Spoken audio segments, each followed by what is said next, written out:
আমি এই মুহূর্তে আমাদের এলাকার পাশেই একটা গ্রাম মাটিফাটা। মাটিফাটা গ্রামের নাম। তো এই জায়গায় একটা আমাদের এলাকায় বলে ঝুরা। মানে এক ধরনের নদীও না, আবার আপনার একবারে সাগরের মতো না, এরকম কিছু না।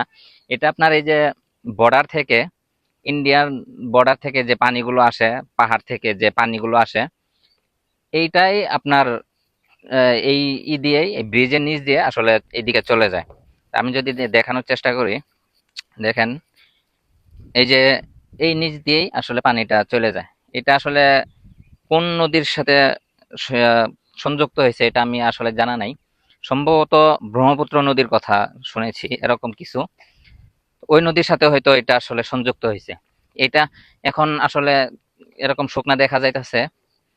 এটা কিন্তু মূলত এখন যে দিক দিয়ে দেখতেছেন, এই যে এই সাইড দিয়ে যে পানিগুলো দেখতেছেন, এটা মূলত এই দিকে ছিল না। এই ঝোড়াটা বা এই যে পানির যে ইয়াটা, এটা এই দিকে ছিল। আস্তে আস্তে এই জমিগুলো, ওই জমিগুলো ভেঙে ভেঙে ওই দিকে চলে গেছে। হ্যাঁ, এইদিকে আসলে আগে ওইদিকে জমি ছিল, কিন্তু ওই দিকের জমিগুলো এখন ভেঙে গেছে, ভেঙে এখন ওই দিক দিয়ে পানি যাওয়া আসা করে। আর এইদিকে জমি বের হয়েছে আর কি। আসলে যারা এরকম নদী বা এরকম ইয়ের কাছাকাছি থাকে, তারা আসলে জানে যে নদী ভাঙ্গন বা এগুলো আসলে কি। তো আমি এদিক দিয়ে যাচ্ছিলাম, তো ভাবলাম একটু আপনাদেরকে দেখানোর চেষ্টা করি।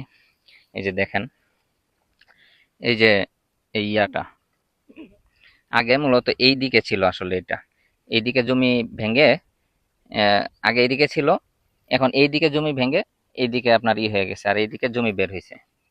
মূলত আগে আসলে মূলত এইদিকে ছিল। তো এইটুকু দেখানোর ছিল।